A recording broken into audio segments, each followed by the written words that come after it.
Welcome to This Explainer. Okay, if you are a first-time voter, or honestly, if you're just totally undecided and trying to cut through all the crazy political noise out there, consider this your ultimate empowering survival guide. Today, we're unpacking a massive battle in the Philippines, public servants versus politicians.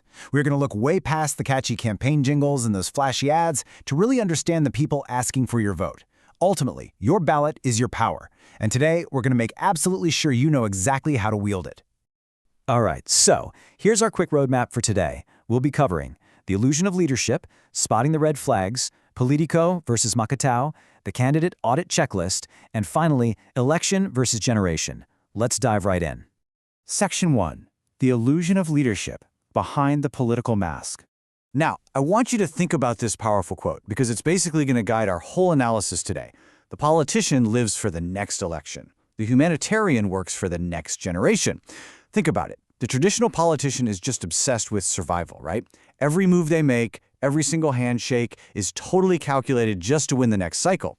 But the humanitarian, the true public servant, they're out there making the hard, sometimes really unpopular decisions today simply because they're focused on the welfare of the next generation. So it really boils down to short-term survival versus long-term vision. And you know, one of the most common and honestly most deceptive masks these traditional politicians wear is religious hypocrisy. There's this incredibly famous Filipino idiom, banal na aso, santong kabayo, which literally translates to holy dog, saintly horse.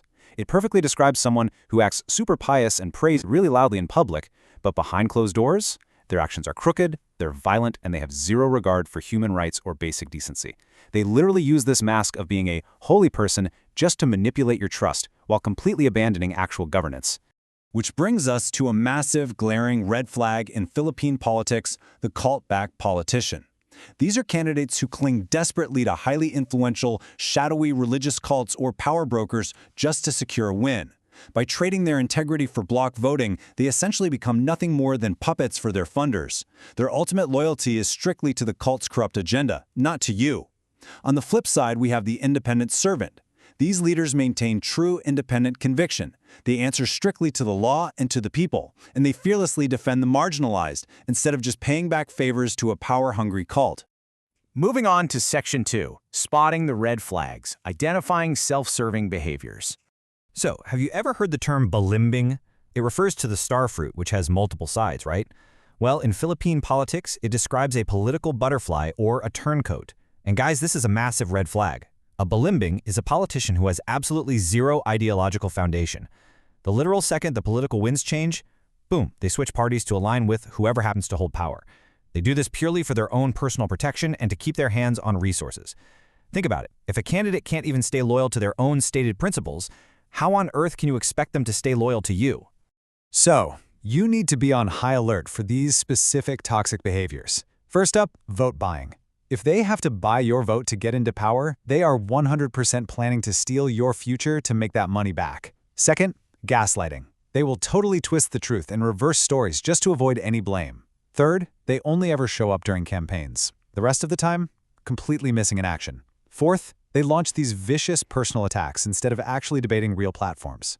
And finally, they act incredibly entitled, basically behaving as if they're entirely above the law that they are supposed to be upholding. When we put these two directly side by side, the contrast is literally night and day. The Politico, the traditional politician, is a turncoat.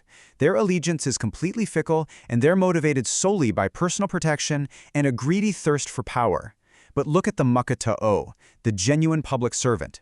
They remain fiercely loyal to a real ideological platform, and their motivation is deeply rooted in a long-term, positive vision for the community. All right, Section 3, Politico versus Macatao, a tale of two leaders. Let's break down some specific behaviors. First, how do they treat the justice system? Well, the traditional politician acts incredibly entitled. They'll use every legal loophole and technicality out there to shield themselves and their wealthy backers. To them, the law is just a suggestion. The genuine public servant, however, is a humble servant leader. They submit to the exact same laws as the citizens they govern, and they fight for equal justice for everyone, especially for those who can't defend themselves. Next, observe how they handle a crisis. When a calamity hits, the traditional politician is suddenly nowhere to be found. They hide safely out of sight, and they only miraculously appear when it's safe to grab a quick photo op for superficial points. In stark contrast, the true Macatao is a frontline leader. They have strong political will, and they are authentic whether the cameras are rolling or not. They literally don't sleep while their community suffers, and they definitely don't wait for a camera crew to show up before they start helping. And what happens when they inevitably make a mistake? The Politico turns into a massive gaslighter. They reverse the story, they manipulate the truth, they blame everyone else, and they absolutely refuse to be held accountable. The true public servant, though, they are completely open to criticism. They treat you like an intelligent adult. If they make an error, they own up to it, they explain what happened, and they fix it using objective data and actual feedback. Finally, look at how they treat our nation's long-term assets. The Politico is entirely self-serving. They will happily trade away our natural environment, and they'd even compromise the West Philippine Sea if it means a quick financial gain for them. But the Macatao is a fierce protector. They fearlessly defend our national sovereignty and our environment, actively standing up to foreign interests and greedy power groups to protect what is rightfully ours. Which brings us to Section 4, the Candidate Audit Checklist, Empowering Your Vote. To set the standard of what we should expect, let's look at the Parish Pastoral Council for Responsible Voting, or PPCRV. They're a massive volunteer organization that safeguards our elections, and they advocate for what they call CHAMP elections. That stands for clean, meaning free from bribery; honest, reflecting actual votes; accurate, using verified data; meaningful, focused on real platforms, not just personalities; and peaceful, free from violence. When you audit a candidate, you really need to ask yourself, do they actually contribute to a CHAMP election, or are their behaviors actively undermining it? So here is your empowering 4-step candidate audit checklist. Step 1, check for a clean track record. Have they ever been linked to corruption? Step 2, and guys, this is an absolute deal breaker. Audit them for cult affiliations. Seriously, if a candidate owes their victory to a religious cult or shadowy power brokers who dictate their every move, that candidate is dangerously compromised. They're going to serve the cult's interests, not yours. Step 3, verify their platform consistency. Are they a flip-flopping belimbing? And Step 4, observe their behavior during crises. Did they lead from the front lines or do they completely hide? This leads us to our final section, Section 5, Election versus Generation, the long-term cost. 6 years. That is the magic number. If you make the wrong choice at the ballot box, you cannot return it. You can't exchange it. You are locked in for 6 years. That means 6 long years where those shadowy religious cults and power brokers pulling the strings get to absolutely drain the public treasury. A short-term favor today is incredibly expensive when you are literally paying for it with 6 years of your life and your country's stagnation. So the ultimate takeaway I want to leave you with is this. You have incredible power. Use this framework. Do the audit, spot those red flags, especially those cult affiliations.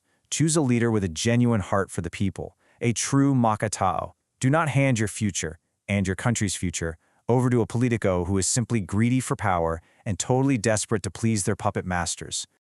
I leave you with this final thought to reflect on before you cast your ballot. Will you really trade the next generation's future for a short-term favor? The choice is entirely in your hands. Keep learning, stay vigilant, and make your vote count. Thank you so much for joining me on this explainer, and I will catch you in the next one.